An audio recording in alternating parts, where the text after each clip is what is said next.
conseguiram chegar bem, com a chuva mesmo. Bom, nosso tema de hoje é, mais uma vez, retirado do livro Liberta-te do Mal, que Joana de Ângeles ditou para a psicografia de Divaldo Pereira Franco. E nesta ocasião, nós vamos conversar sobre vários assuntos interessantes que dizem respeito à importância de nós termos e mantermos, criarmos e mantermos uma criação com mais além, com alto, para termos de lá as melhores inspirações, para termos de lá as maiores possibilidades de aprendizado cada vez maior em nossas vidas. Então nós vamos começar conversando sobre o problema que vemos no mundo já há muito tempo, no mundo de provas e expiações como é o nosso, de pessoas que infelizmente usam dos recursos do abuso, da exploração, a exploração da fé, a exploração belicosa, a exploração para fins de tiranizar por tiranizar, para gerar força e mão de obra barata, que infelizmente sabemos durarem até hoje na Terra. Nós temos ainda vários sistemas de governo que estão ainda sobre esta tônica de tiranizarem as classes menos favorecidas, e aqui a gente chama de menos favorecidas em todos os sentidos, menos favorecidas de benefícios financeiros, menos favorecidas de recursos intelectivos, porque não tem acesso à escola, não tem acesso à alimentação para prepararem-se para aprender cada vez melhor, não tem acesso à leitura, não tem acesso a outros pontos de vista, e esta comunidade que a gente considera, a gente chama popularmente como pobres, ou desprovidos de acesso, e que não são só os pobres, não são só aqueles que não têm recursos financeiros, mas nós temos até pessoas de classe média alta, que são convidadas a se colocarem a par de certos conhecimentos, convidadas porque eles são, entregam-lhe muitos recursos de diversão barata, de diversão sem conteúdo, para que a sociedade então não conheça outro recurso senão a da obediência cega. Então nós tivemos sempre essa opressão acontecendo na história, e principalmente no mundo quando era governado por romanos, antes ainda pelos gregos, e tantos outros sistemas, tantos outros povos que se transformaram em dominadores, como os persas, como os assírios, enfim, temos tantos que tomaram o poder e foram determinando as condições. E essas condições, inclusive, interferiam com a fé. E tantas vezes a fé ficou submetida aos interesses dos capitalistas, aos interesses dos governantes, dos reis, dos imperadores. E aí nós vamos ver que várias classes religiosas sofreram grandes e graves perseguições. Uma delas a gente sabe efetivamente que foram os cristãos, que viveram pesadas perseguições desde antes de sua fundação. Olha que o próprio Senhor do cristianismo, que foi Jesus, ele foi perseguido e foi levado à cruz. E todos os seus outros discípulos também passaram por problemas sérios no testemunho da doutrina cristã. Então observemos que para a gente estar aqui hoje falando de Jesus abertamente, nesta nação que já foi colônia europeia, nós padecemos muito, passamos por vários problemas. Os nossos trabalhadores da primeira hora, que foram os cristãos, foram quase todos martirizados, com exceção, como nós já dissemos em outras oportunidades, com exceção de João Evangelista. O João Evangelista, ele desencarnou por causas naturais, mas ele também sofreu muito.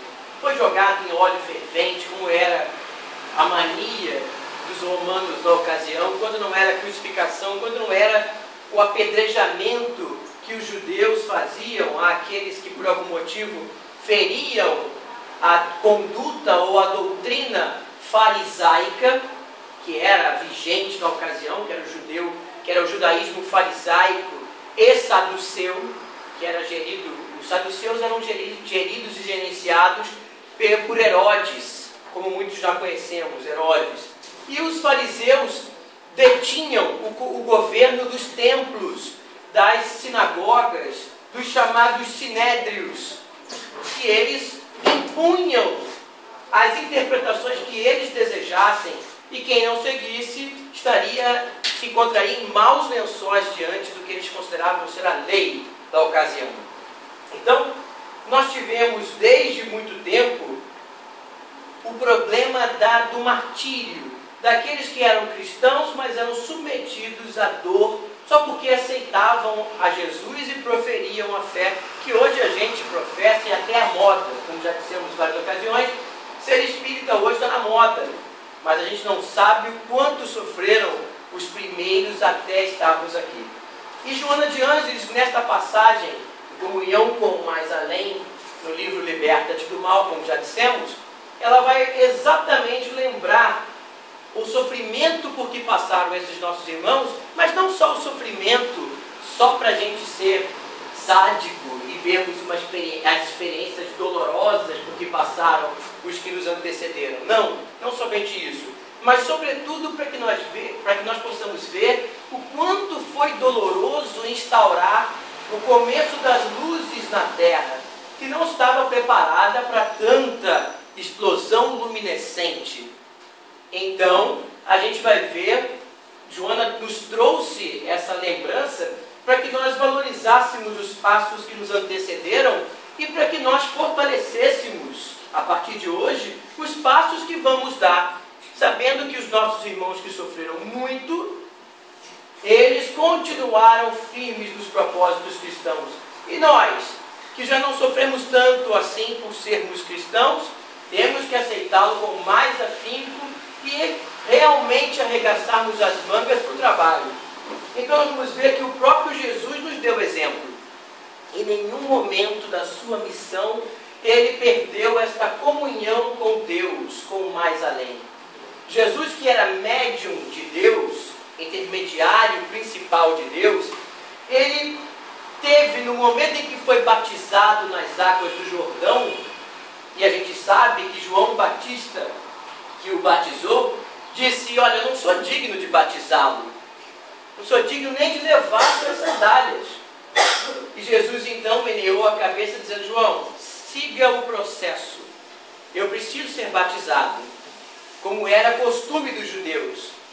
E João Batista então o batizou. Mas depois que o batizou, ele disse a todos os presentes: olha, eu batizo com água, mas esse aqui vai batizá-los com verdade e com fogo. O fogo, que é esse desafio de fazer você entender: eu tenho que seguir a Jesus, mesmo que eu tenha que abrir mão dos sacrifícios, mesmo que eu tenha que fazer todo o sacrifício aqui por dentro, porque ser cristão é difícil.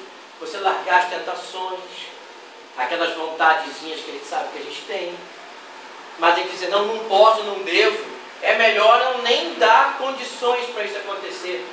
Deixa eu dar uma escapadinha para cá e orar, entrar em comunhão com o mais alto. E Jesus também orou na ocasião do Pai Nosso. Todo mundo também conhece, lá anotado em Mateus capítulo 6, que se estende do versículo 9 ao 13, quando ele já começa a sua conversa com o maior, com o Pai, dizendo: Pai Nosso, não é Pai meu, porque vocês não são filhos do meu Pai, não, é Pai de todos nós, Pai Nosso que estás no céu. E ele segue a oração se comungando com este mais além.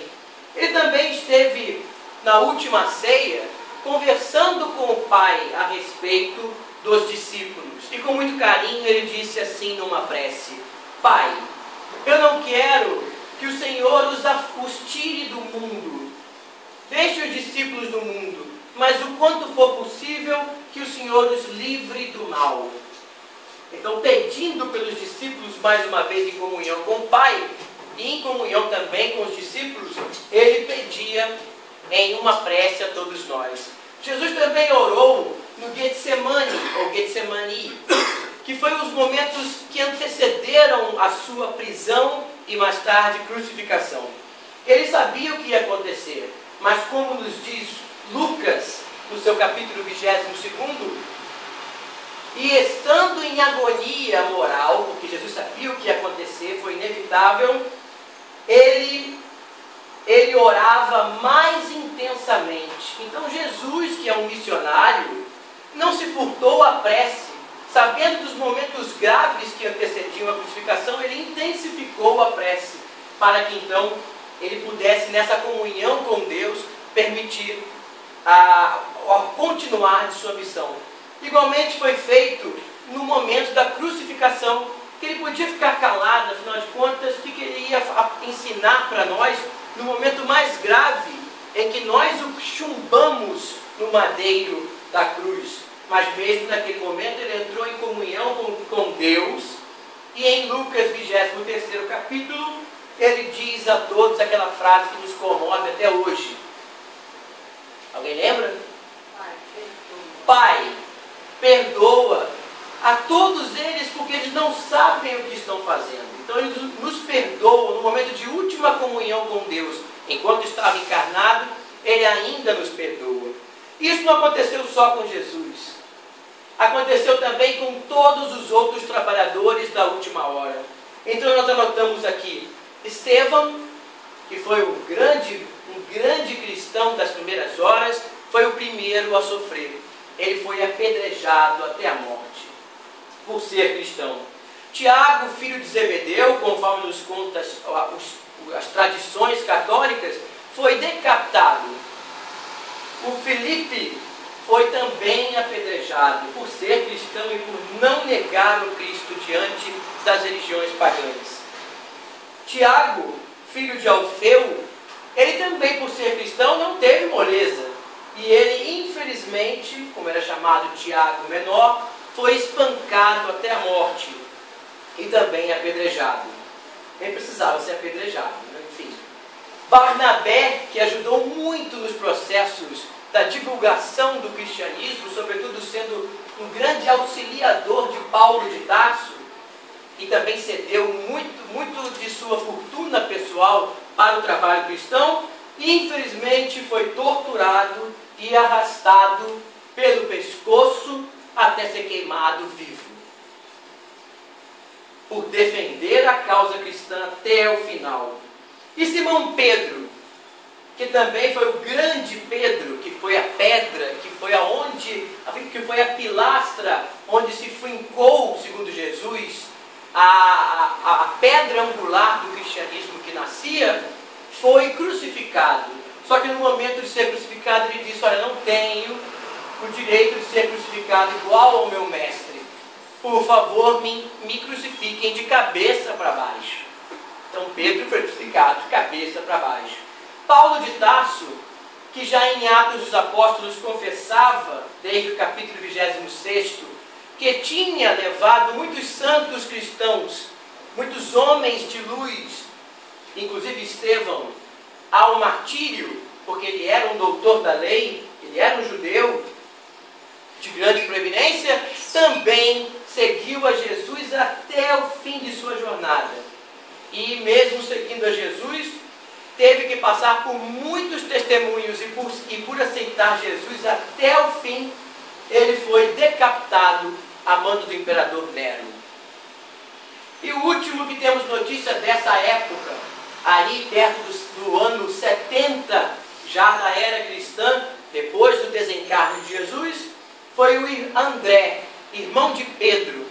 O André, irmão de Pedro, que ajudava muito como discípulo de João Batista, também teve que dar o seu testemunho na carne, porque ele aceitou Jesus até o fim e por isso foi crucificado em uma cruz em forma de X, que também é altamente doloroso. Só para que observássemos o quantos discípulos que nos antecederam e trabalhadores e seguidores de Jesus mantiveram a fé até o último momento em Cristo, e mesmo com essa fé não se furtaram do martírio que acabou sendo infligido a eles, como foi para o próprio Mestre. E quando a gente fica com essa reflexão de quanta dor e sangue nos fez chegar até aqui hoje, confortáveis com as nossas propostas de evolução espiritual, vamos continuar falando sobre a comunhão com o mais além, só que agora chegando mais próximo dos dias atuais. Uma boa noite a todos. Dando continuidade então à palestra, todos nós estamos aqui porque de alguma forma cremos que há a possibilidade de haver uma comunhão com o mais além. E esse mais além nós entendemos como o plano espiritual. Hoje nós mais esclarecidos pela doutrina espírita, com os espíritos superiores, e até mesmo com Jesus e até com Deus. E dando continuidade aos mártires que a Alexandra começou a falar, a gente gostaria de trazer à memória novamente a obra de Emmanuel, Ave Cristo, onde a gente pode notar que em todo o trajeto dos cristãos da época, nós observamos que apesar da opressão que eles tinham dos romanos, o tempo todo a espiritualidade estava à sua disposição, estava ajudando para que pudessem superar todas aquelas vicissitudes. Nós observamos, lendo o livro Fenômenos de Materialização, onde pessoas ainda subjugadas por um poder doentio entravam em contato com a espiritualidade que vinha, através dos eflúvios consoladores, dar mais força para que aquelas pessoas pudessem continuar na sua missão. Muitos deles vindo a falecer, como os outros mártires também, da primeira hora.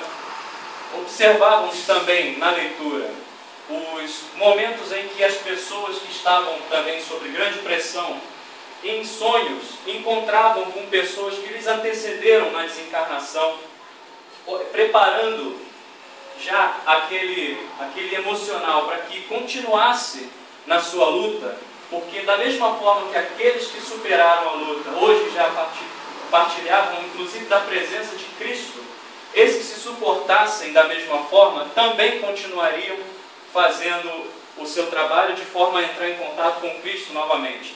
Podemos notar também que momentos até do desencarne propriamente dito, onde os cristãos eram levados para as arenas, Jesus já os esperava.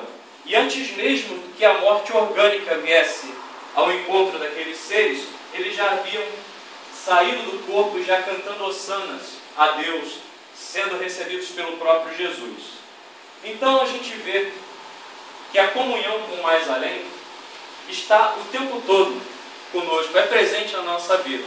Por mais que muitas das vezes nós estejamos fechados para que possamos receber essas influências que a espiritualidade está o tempo todo nos dando, seja através de sonhos, seja através de intuição e através de tantos outros meios que nós recebemos.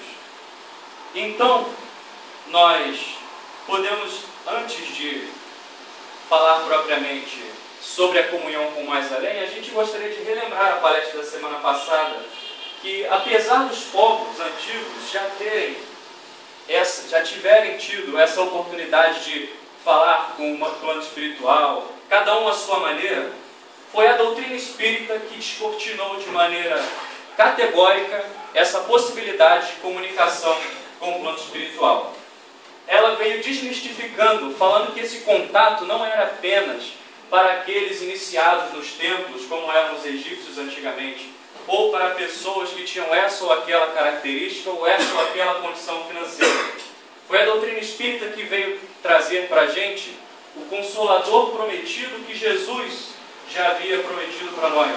Jesus, na ocasião, perto de sua crucificação, falou para os discípulos que muitas coisas eles não poderiam saber, mas que Deus enviaria outro Consolador para que pudesse falar tudo aquilo que ele, reforçar tudo aquilo que ele já havia falado e trazer coisas novas. Cremos nós, sendo a doutrina espírita a terceira revelação, essa doutrina que veio descortinar o plano espiritual, inclusive através da explicação sistemática do que é a mediunidade, que era alguma coisa, que era algo muito mistificado antigamente.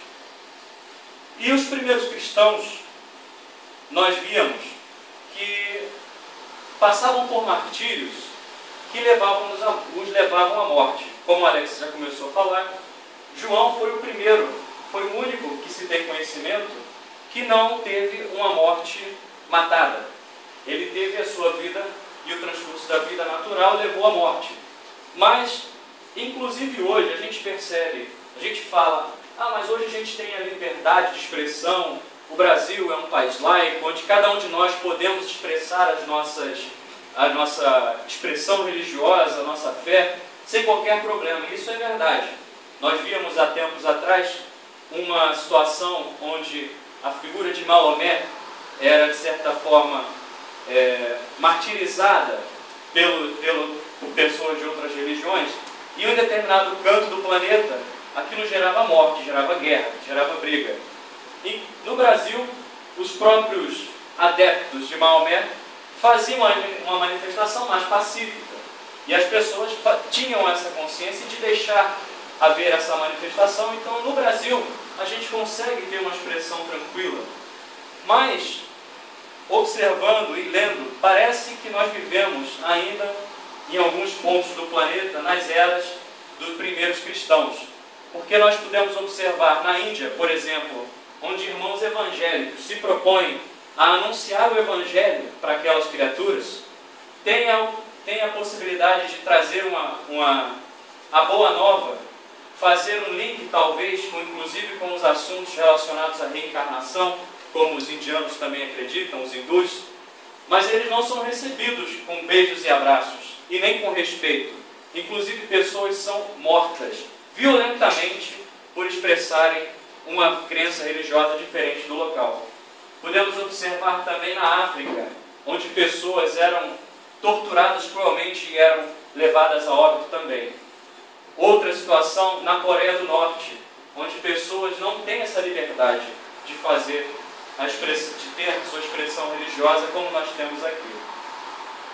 E a gente percebe que essas pessoas, esses mártires, morreram por uma fé, morreram por um ideal.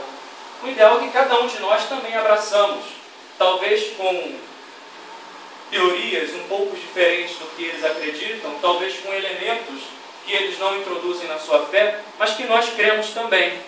Nós cremos e estamos aqui porque cremos também que há essa possibilidade de comunhão com o mais além, mas muitas vezes, quando nós somos colocados à prova, quando alguém nos pergunta, qual é a sua religião? Quem de nós, às vezes, tem coragem de dizer, eu sou espírita? E pior, quando às vezes nós somos confrontados, nós não somos santos, quando nós somos confrontados, quando pegos em uma situação desconcertante, e a pessoa fala, mas você não é espírita? Você está fazendo isso? Você não é evangélico? Você está fazendo isso? E em vez de começar um diálogo fraterno, baseado, não, eu sou um ser em evolução, obrigado por me lembrar que eu preciso melhorar, em vez de ter uma atitude caridosa, cristã e até acolhedora com aquela pessoa que nos relembra a nossa fé, nós tendemos a cair num debate. E esse debate que muitas vezes não geram mortes, mas geram inimizades. Não geram mortes, mas geram resistência com a doutrina que a gente professa, como acontecia enquanto eu estava nos arraiais evangélicos, onde às vezes queria conversar a respeito e falava, apesar de ser fraco, de cometer as minhas falhas, como todo ser humano comete, tentava defender com os ensinamentos que me eram passados, e as pessoas falavam, não, ser evangélico é isso aí, eu estou fora. Da mesma forma a gente, tem alguns espíritas, tão xiitas quanto os evangélicos xiitas, quanto os católicos xiitas, que acabam afastando as pessoas da doutrina, achando que a doutrina é aquilo que estranhamente as pessoas manifestam para os outros. E essas problemática que nós vivemos e temos às vezes a oportunidade de provarmos a nossa fé, nós não vamos morrer por não termos coragem, mas às vezes ficamos intimidados, ficamos com vergonha. Quando alguém fala pra gente assim, pega essa resma de papel, leva para casa, você não está precisando de papel para impressora? E a gente fala, não, eu não posso fazer isso, porque afinal de contas o papel é da empresa, eu não posso roubar, porque eu sou espírita. Eu aprendi que eu não devo fazer ao outro o que eu não gostaria que fizesse com a gente. Quem de nós tem uma postura assim? Muitas vezes, isso a gente está falando de um papel. Às vezes a gente pode falar isso com relação ao trato com outra pessoa. Vai lá e faz isso com fulano. E a gente tem vergonha de dizer. Embora a gente não vá morrer crucificado em X, como o André, irmão de Pedro, morreu também, né? E continuando, uma outra forma de contato que nós temos com o mais além, uma outra forma de comunhão que nós temos com o mais além, essa é um pouco mais ativa, não tão passiva quanto aquela que a espiritualidade vai nos regendo, como disse Kardec, como disse a espiritualidade, a Kardec, quando perguntou para a espiritualidade se os espíritos tinham influência na nossa vida. E os espíritos respondem que eles não só têm influência, como de ordinário, são eles que nos dirigem. Tirando esse tipo de comunhão, que é uma comunhão incessante com a espiritualidade, existe uma outra forma de comunhão que o Espiritismo veio descortinando, trazendo experiências de todas as ordens, que é a mediunidade.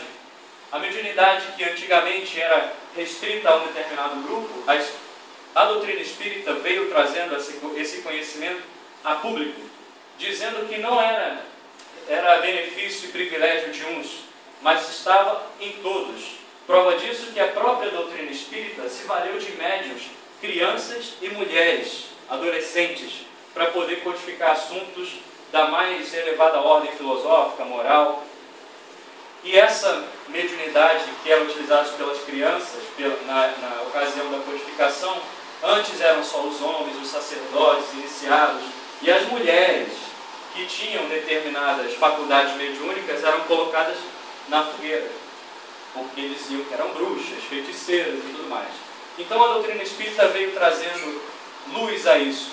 E essa mediunidade veio fazer um contato um pouco mais profundo com a espiritualidade, quando disse para nós que nós temos uma faculdade orgânica que nos possibilita esse contato. E ela vai um pouco mais além. Ela diz para a gente que esse contato ele deve ser feito de forma útil, de forma consoladora. Como a gente vê no movimento espírita, tem que ser uma mediunidade com Jesus, uma mediunidade onde a moral evangélica deve ser a receita que rege esse tipo de trabalho. E a mediunidade, ela vem trazendo mensagens reconfortantes, vem trazendo uma oportunidade, assim como um viajante, nós quando vamos viajar para um outro país, nós procuramos saber a respeito desse outro país, procuramos saber da moeda, da língua, dos costumes, qual é a religião predominante, para que nós possamos nos adaptar o melhor possível nessa região. E a mediunidade veio com esse caráter também. Veio dizer para a gente que a morte não é o fim, que a morte é só uma transformação, é uma passagem de uma condição para uma outra condição. E são os espíritos que vieram nos falar a respeito disso. E os espíritos vieram com esse caráter para preparar a nossa viagem que vamos fazer quando chegar no nosso momento da desencarnação. E nessa viagem, essa é uma das formas de comunhão que nós temos com o mais além. Uma outra forma que nós temos é a forma da consolação. Nós podemos ver na mediunidade de Chico Xavier, que foi o maior médium, talvez, que nós já tenhamos conhecido aqui no Brasil, no movimento espírita. Ele tinha, podemos observar na sua mediunidade, um caráter muito mais de consolação do que de outra vertente. Podemos observar no filme, inclusive, que as reuniões que ele fazia eram voltadas para poder dar mensagem daqueles entes queridos que haviam precedido-nos na morte. Eram mensagens consoladoras, eram mensagens que muitas vezes convertiam a pessoas que eram céticas. No filme, quem viu o filme do Chico Xavier, tem uma cena bastante interessante. Tony Ramos, o papel do Tony Ramos era ateu. E por um acidente, no caso do filho que brincava com a arma e a arma disparou e a pessoa veio desencarnar, o colega foi para ser julgado. E o Tony Ramos, que eu não me lembro o nome do personagem, sendo ateu, ele não conseguiu refutar as ideias que a espiritualidade trouxe, não conseguiu refutar os fatos, as coisas mais íntimas do círculo familiar. E ele não pôde dizer que aquilo era mentira. E esse foi um outro caráter da mediunidade, para convencer os incrédulos de que há algo além da morte, há algo que a vida não se interrompe com a falência dos órgãos. Um outro caráter que nos traz a comunhão incessante com o além, também é a instrução, é o caráter da instrução.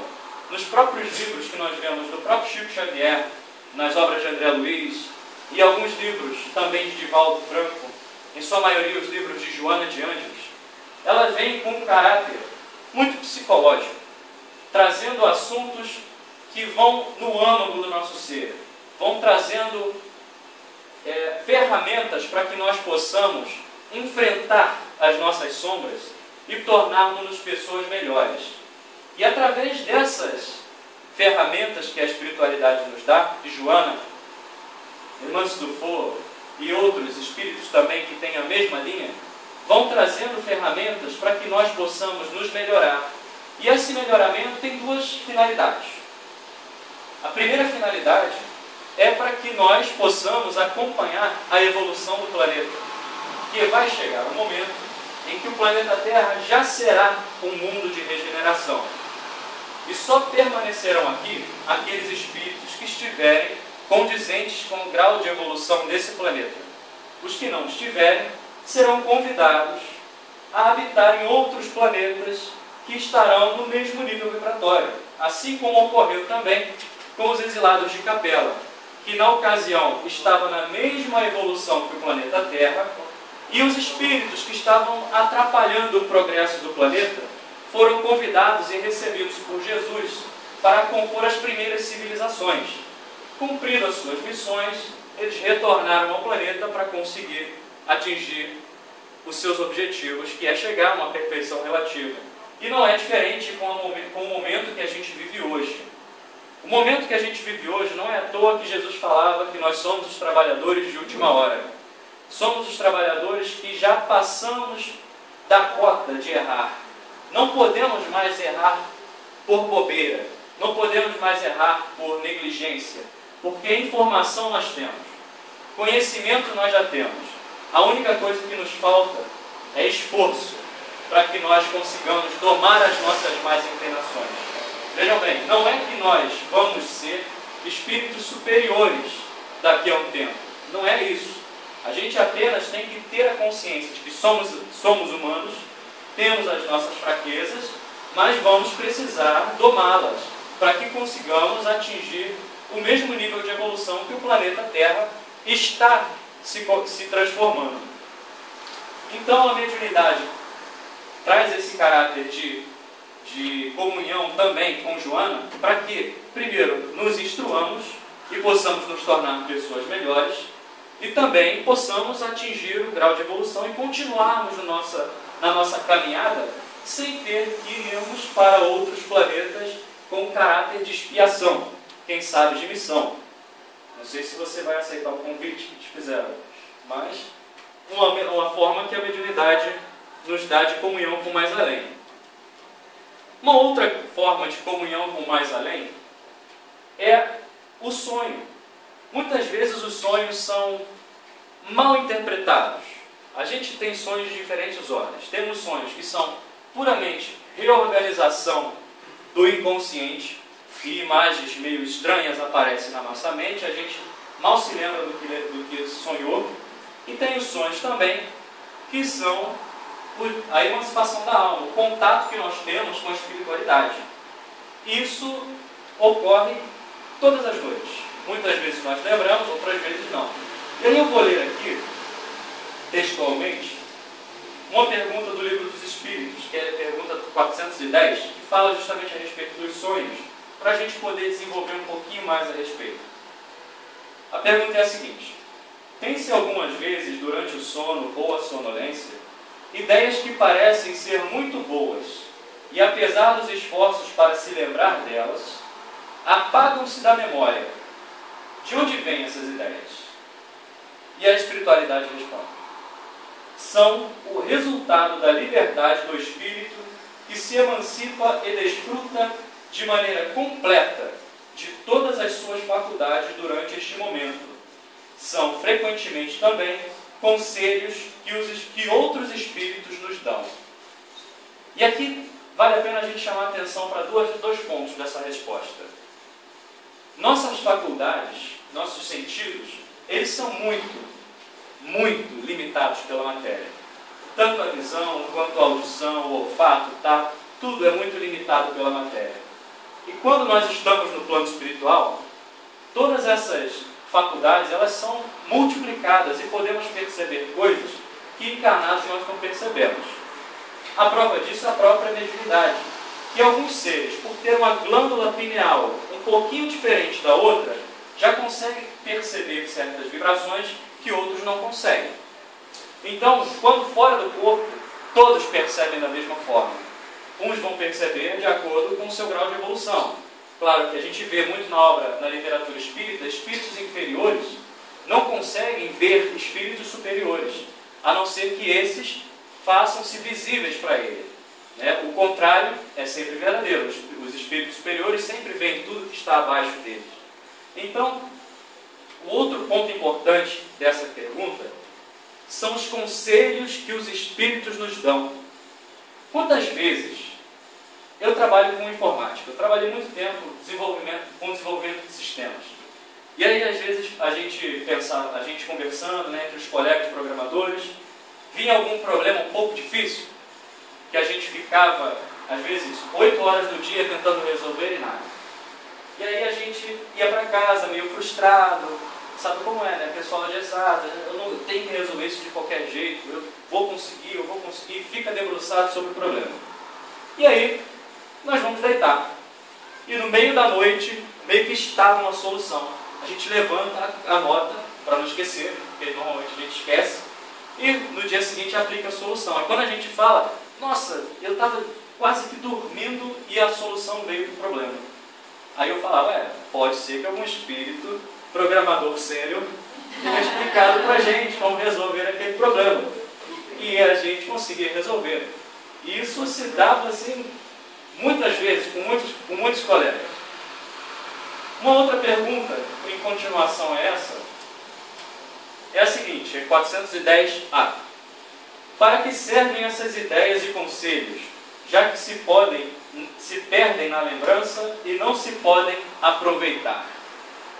E aqui entra o caráter de estar sintonizado com a espiritualidade para que a gente consiga estar atento aos conselhos que a espiritualidade nos dá. Essas ideias pertencem, algumas vezes, mais ao mundo dos espíritos do que o corporal. São coisas que, às vezes, não são tão relevantes trazer para cá. São coisas que dizem mais respeito ao nosso espírito do que ao nosso espírito na matéria. Não são coisas do cotidiano. E aí isso fica por lá. Nós lembramos como espíritos. Quando saímos do corpo novamente, nós lembramos. Mas quando voltamos para o corpo, normalmente se apaga. Mas, o que os espíritos respondem? Essas ideias pertencem algumas vezes mais ao mundo dos espíritos do que ao corporal. Mas, com mais frequência, se o corpo esquece, o espírito lembra. E a ideia revive na ocasião oportuna como uma inspiração do momento. Mais uma vez, a comunhão, que a gente precisa estar com mais além, para que essa inspiração possa fazer eco no nosso coração, na nossa mente, e possamos adotar os conselhos que a espiritualidade superior nos dá também. E aí, falando de sonhos, antes de entrar na prece, que é uma outra forma de comunhão, que o Alex vai falar para a gente, gostaria de contar um caso que aconteceu na minha família. Tem um irmão, por parte de pai, que já está desencarnado, ele desencarnou há uns 5 anos, 6 anos, e na ocasião, ele teve uma vida muito desregrada na sua infância, adolescência e a primeira fase adulta. Ele desencarnou aos 40 anos, mais ou menos. E quando chegou assim aos 40 anos, ele se identificou como um ser que precisava tomar rédeas da sua vida, ele começou a trabalhar para melhorar. E a espiritualidade permitiu que ele viesse a desencarnar. Meu pai não suportava tamanha dor. E meu pai tem problemas de saúde, já tinha uma saúde debilitada e ficou muito mais debilitado depois disso. Chorava o tempo todo pelos cantos, passou o tempo do luto que nós consideramos normal e a gente ficou assim, sem saber o que fazer para que pudesse confortar de alguma forma meu pai. E num determinado dia, meu irmão mais novo, encarnado, ele teve um sonho.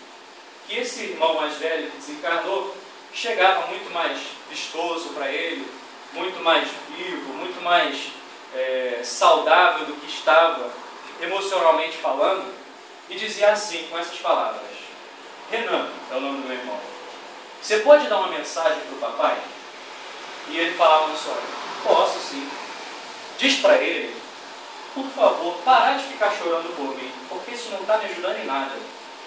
E eu estou bem, eu estou melhor do que eu estava aí. E para ele não se preocupar, que logo a gente vai se encontrar. Meu irmão voltou, ficou meio apavorado, falando: meu pai vai morrer. Mas deu um recado para o meu pai. Eu já era espírita na ocasião. E aí falou para o meu pai e foi como se a espiritualidade já estivesse preparando ele para receber aquela mensagem. E o meu pai, daquele dia em diante, incrível, ele parou de chorar da forma que ele chorava, copiosa, aquele saudosismo que prendia o meu irmão. E foi uma forma de comunhão que a gente teve e um exemplo prático que, se nós estivermos em prece, em comunhão com o mais além, a gente vai receber os influxos inspirativos da espiritualidade. E falando em prece, nosso amigo Alexander vai continuar. Pois é, a prece, como dizia uma música que nós temos no meio espírita, bem bonitinha, ela fala exatamente isso, que a prece é uma luzinha que acendemos em nossa caminhada. E é bem verdade isso. Várias e várias vezes a gente sente que a coisa está negrejando, tem só trevas pela região, e aí a gente resolve, é melhor a gente orar. Uma vez um amigo meu que é materialista disse assim: mas se também não orar, esse tal Deus não vai te ajudar? E eu disse para ele: vai, com certeza, mas quando a gente ora, a gente ouve melhor, a gente escuta melhor o conselho que ele vai dar. E algumas vezes o conselho que ele vai dar é: pega um ônibus e sai daí. Sai dessa região estranha que você se meteu. Para de pensar esse tipo de pensamento. Então, é para que nós observemos que com a prece a gente estabelece a ida da nossa cabeça ao colo do Pai. E ele consegue, afagando o nosso cabelo, dizer da solução que muitas vezes, atribulados e corridos na vida diária que levamos, não paramos para observar. Tem uma música de rock que eu gosto bastante, dos Titãs, que diz uma coisa muito simples: as ideias estão no chão, você a tropeça e acha a solução. Porque às vezes nós estamos com o nariz tão empinado e esquecemos de orar, que a gente não observa que as ideias estão ali para serem alcançadas, colocadas à nossa disposição, mas nós muitas vezes temerosos ou ainda escutando as orientações do orgulho e do egoísmo, não paramos para ouvir. E nesse capítulo ainda, Kardec perguntou aos espíritos, então, qual é a finalidade precípua da oração? Para que serve orar? Isso foi registrado na questão 658 de O Livro dos Espíritos. E os espíritos respondem: a oração tem por finalidade essencial a adoração em sintonia com Deus. Então a oração é o momento em que nós deveríamos adorar ao Pai e agradecer também. E logo mais adiante, nas questões 659 do Livro dos Espíritos ainda, os Espíritos estabelecem para nós 3 importantes momentos que toda prece deveria ter. Elas são agradecer, em primeiro lugar, já começa louvando, melhor dizendo, já começa louvando a Deus pela vida que nos deu, louve a Deus pela magnificência que Ele tem para conosco. Depois a gente pode até fazer um petitório, ou seja, pedir um pouquinho. E na sequência, a gente agradece muito. Porque se a gente parar para observar, a gente tem muito a agradecer. Então foi o que Jesus fez. Ele disse: Pai nosso que estás nos céus, tão excelsos sois. Mas depois ele pediu também que o pão nosso de cada dia nos fosse dado. E depois agradeceu por tudo que o Pai tem feito para nós e ainda nos alertou. Tomara que a gente perdoe da mesma maneira que a gente quer ser perdoado. Porque a gente quer tudo. Mas então que façamos pelo outro aquilo que a gente gostaria de receber também. Então nós observamos que louvar, pedir e agradecer se transformam nas 3 importantes rédeas que temos que dar às nossas preces, para que elas sejam direcionadas da melhor forma possível. Porque se nós pararmos para observar, prece é uma emanação de pensamentos. Mas tomara que eles sejam positivos, para que possam se enquadrar na categoria de prece. Porque se eles forem negativos, esses pensamentos vão fazer efeitos também infelizes, mas vão fazer. Mas aí não vão ser chamados de prece, vão ser chamados de praga. Muitas vezes o espírita fala assim: não, eu te perdoo. Mas você sabe. Aí quando a pessoa se afasta, o espírita diz: mas eu sei que a lei de causa e efeito não vai conseguir perdoar. Provavelmente vai acontecer com ele alguma coisa estranha. Então você nem perdoou, nem está fazendo uma prece. Você está mandando um dardo mental, como diz Joana, que vai alcançar aquele coraçãozinho frágil, que está imantado com o mal talvez, e nos ofendeu, de uma forma bastante ruim e desagradável. Portanto, a prece é realmente uma luz que a gente tem que acender nessas caminhadas estranhas que a gente dá por aqui e por ali, para a gente poder ouvir do Pai as melhores orientações e tomarmos assim mais facilmente as melhores decisões. Divaldo nos lembrava que quando você está no carro, dirigindo o seu carro, e outro companheiro lhe dá uma fechada que quase lhe faz bater, você tem que se virar para aquele companheiro e dizer assim: vá com Deus, meu irmão, e tomara que o poste lhe encontre ali na frente. Mas ali não é prece, ele já estragou a prece, porque a prece virou praga em alguns segundinhos depois. Mas a gente, ainda é do nosso feitio praguejarmos mais do que orarmos. Mas a gente já está consertando isso com a evolução íntima. Nós lembramos do exemplo de Mônica, a tal da Santa Mônica, que era mãe de Santo Agostinho. A Mônica, infelizmente, passou por dobrados com a sogra. É difícil, quase ninguém passa isso, com a sogra e com o marido, que era alguém altamente voltado ao materialismo, não acreditava em nada. E ela então teve 3 filhos, e um dos filhos foi Agostinho. E Agostinho também era um homem complicado, muito inteligente, mas muito complicado, e começou a hostilizá-la também, porque ela aceitou a Jesus. Então ficava o marido, a sogra e o filho debochando dela o tempo todo, porque a semelhança é mera coincidência, o tempo todo, porque ela escolheu seguir a Jesus. E Santo Agostinho, então, depois entrou nos arraiais do maniqueísmo, e aí que passou a não acreditar muito em vida espiritual, até porque esta doutrina, na ocasião, era adepta de algumas práticas esquisitas e muita licenciosidade permitia que Santo Agostinho tivesse uma vida muito complexa, dedicada à sensualidade, à sexualidade e outros problemas sérios, como ele mesmo confessou mais adiante, quando aceitou a Jesus. Mas graças a Deus, desde Tagaste, onde ele morava, ele resolveu assistir uma palestra do bispo Ambrósio, que era cristão, a pedido da sua mãe. E quando ele escutou o Ambrósio falando, ele disse: meu Deus, quem é esse homem?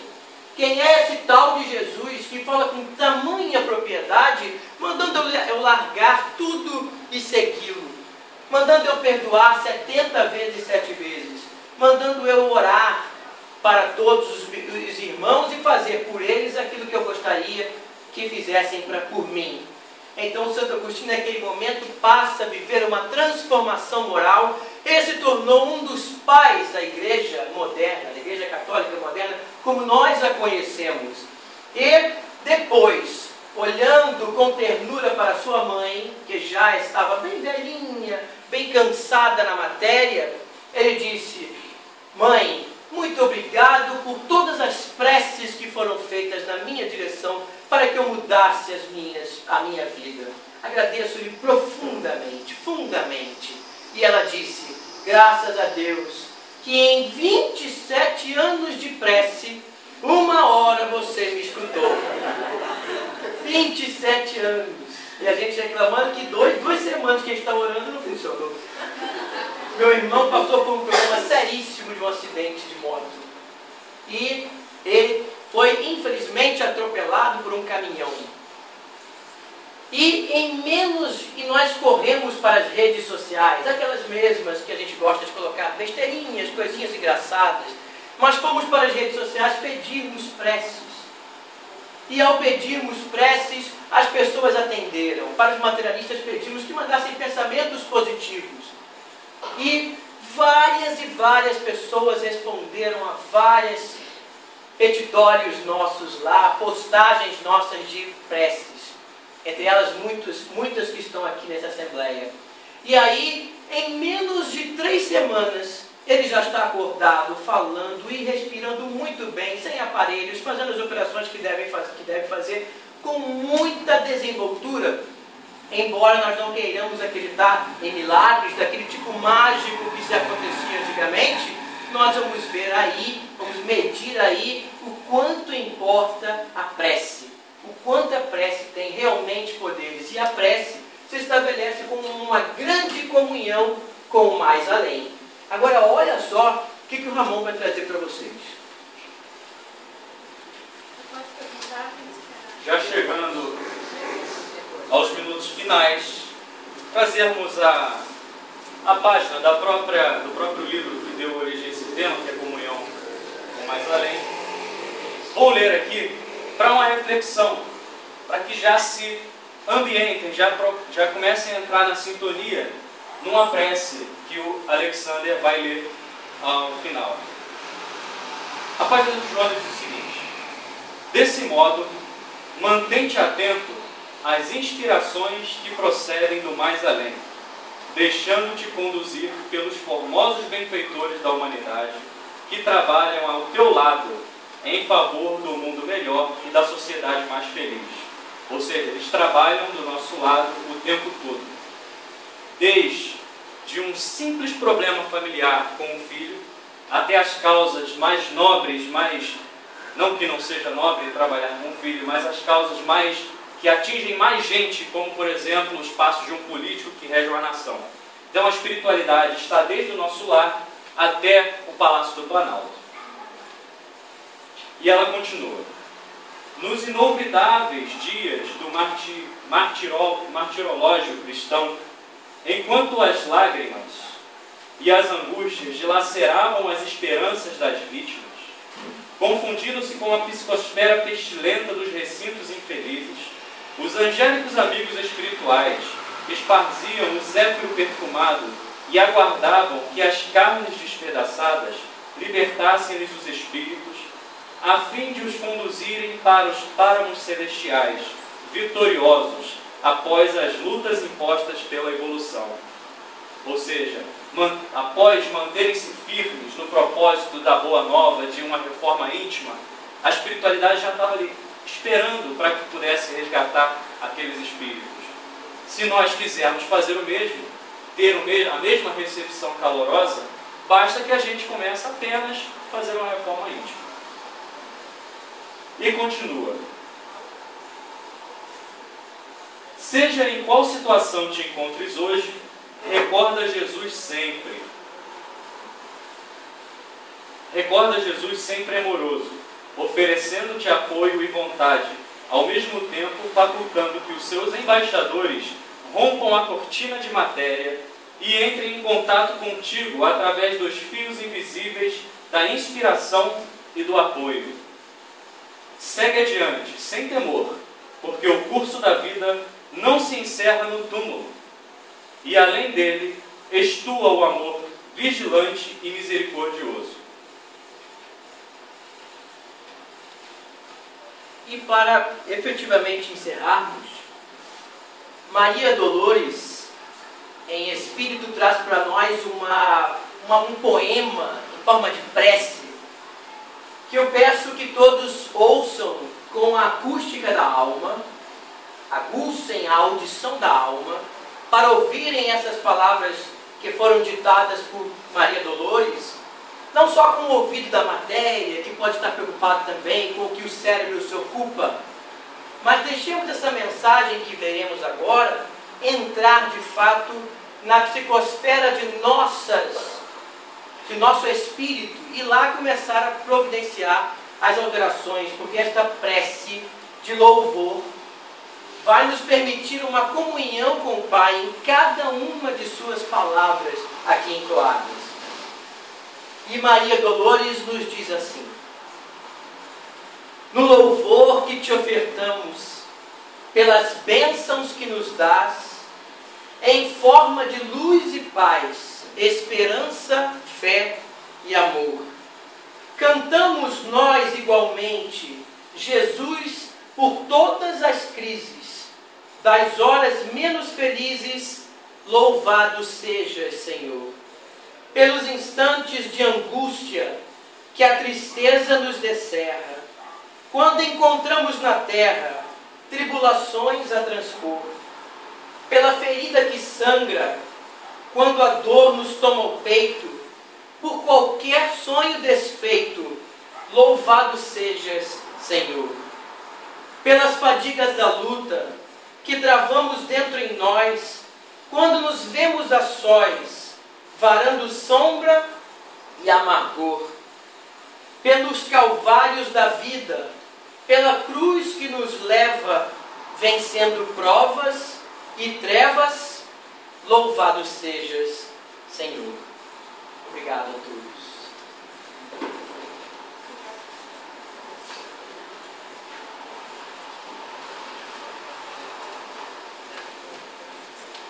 Nós vamos passar então da segunda parte da reunião com o passe.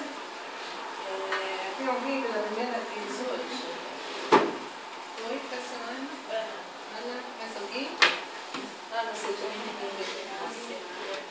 E volte, né? Aí, como eu sempre digo, tem mais da frente, qual é o seu nome? Carlos.